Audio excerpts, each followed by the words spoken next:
Hey, Craig Valine here again, and I am still with Dan Kimbell, a 30-year veteran IP attorney. And today we're going to talk a little bit about protecting your IP. So, Dan, today I want to kind of talk about prototyping your invention, whether it's necessary and maybe the most efficient way about going about it. So, a lot of people ask if prototyping their invention is required, and if so, the best way to go Right. about it. Yeah, that's a great question. I get asked that all the time, actually. And I tell people, it's not required. The patent office doesn't say we need a prototype. Actually, in the old days, they did require prototypes, and then there was this warehouse full of prototypes, and the patent office ran out of room. So they had this big sale many years ago, and they sold all the weird prototypes. And I was actually thinking of buying some, but I never got around to it. But there was supposedly some crazy things. So there's actually a requirement for prototypes if you have a perpetual motion machine, because they don't exist, but the trademark office or the patent office will require it for a perpetual motion machine. That's about it. Other than that, they don't require it. But there's some very good reasons why you want to do it anyways. For example, it helps you validate the feasibility and functionality of your idea. Sometimes you think it'll work, but it not necessarily will work. And if you build a prototype, it can help you kind of work out some bugs.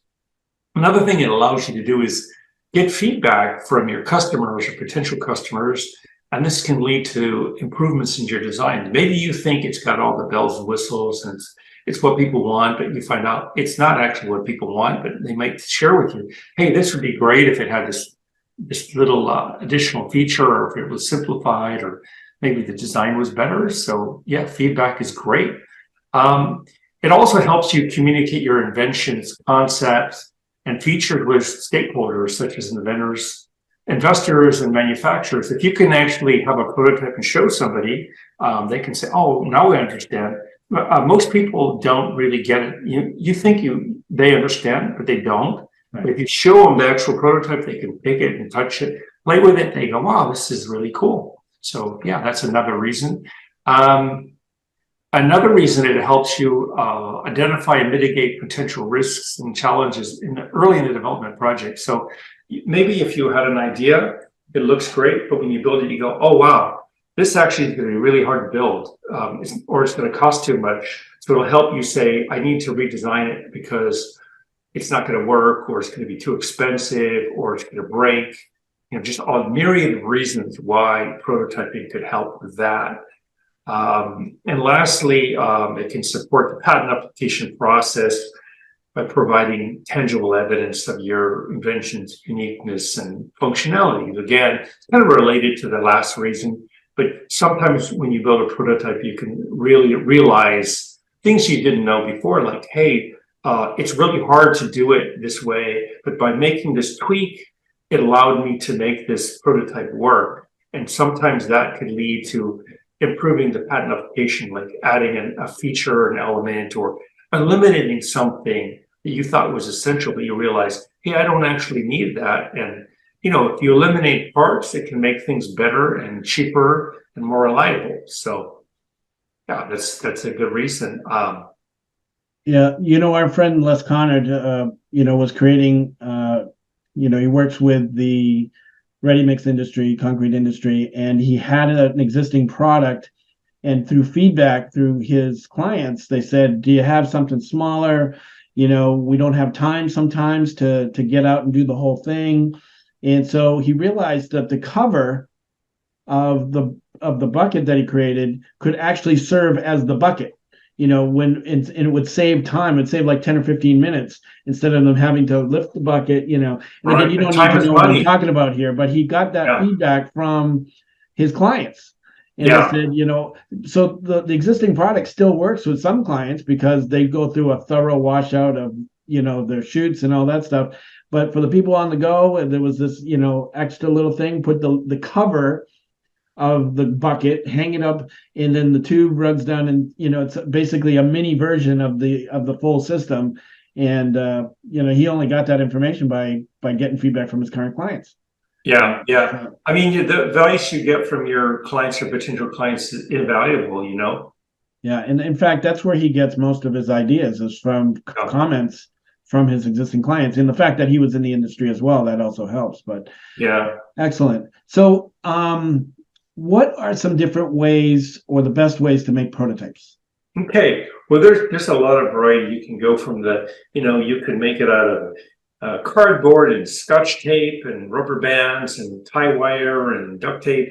That's a really great way. I mean, a first way to see, like, can you actually do something with stuff you have on hand or can easily get?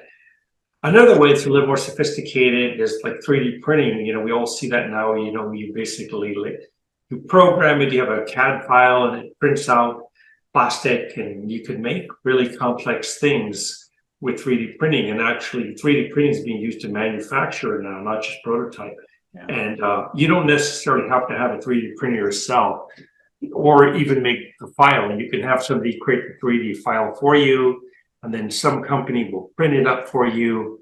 I mean, it's basically, you can outsource a lot of this as little or as much as you want. Although, 3D printers are pretty cheap now. You can get them for like $1,000. Yeah. I don't have one.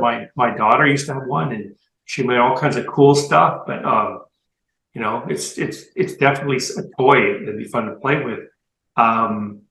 So the first method I talked about, where you just get cardboard or something, it's called rapid prototyping, as opposed to 3D printing.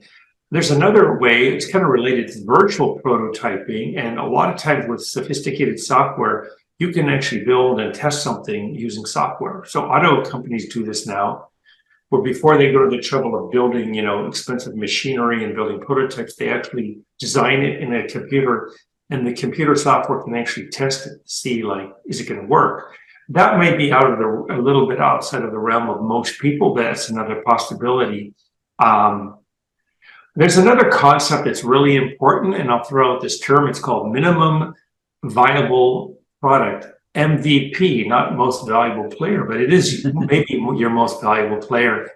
This approach is to build a simplified version of your invention with all the core functionalities necessary for testing and validation. So again, I mentioned sometimes you build something and you include features that may not need to be there, or maybe it's overly complex. But if you do this MVP process, sometimes it allows you to simplify your invention and make it better, because again, usually fewer moving parts means less expensive, more reliable, and better, And Einstein had a saying, make it as simple as possible, but no more simple. So that's what you want to do when you invent. And again, I mentioned 3D printing. You don't have to have one yourself. You can outsource it.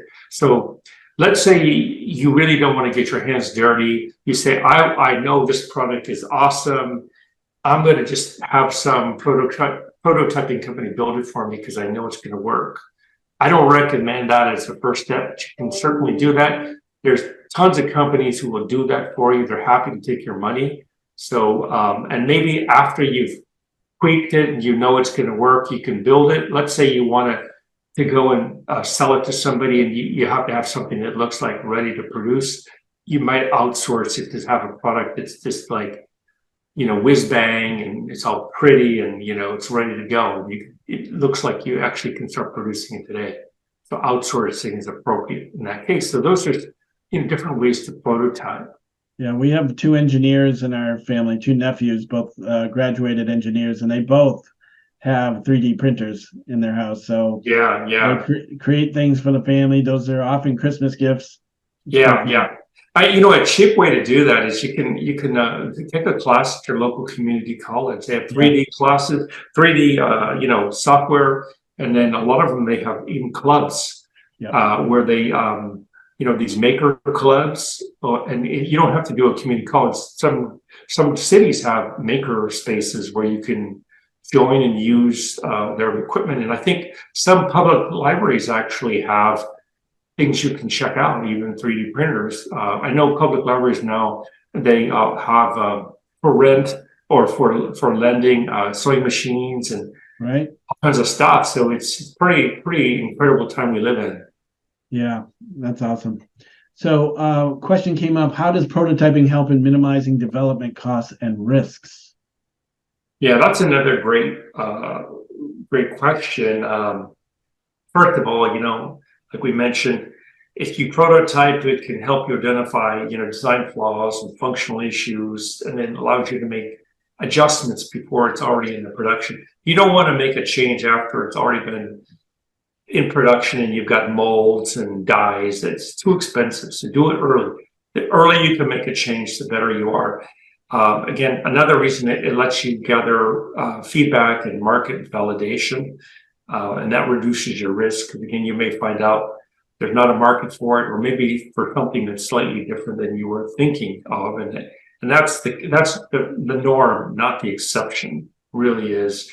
It lets you avoid rework and redesign and addressing potential manufacturing problem. I mentioned sometimes you have a design and you just can't manufacture it. It's either too expensive or it's too difficult. So you want to avoid that. And I've had clients where they tell me, I want to patent this design. And I've had to tell them flat out, you need to go back to your designer and redesign this. This is not going to fly. This is not a good design. It's not going to get you there. And so they've thanked me after a little bit of trepidation or even anger that I was dissing their design. But I have to be honest and straightforward. I want my inventors to succeed, not just go through the motions,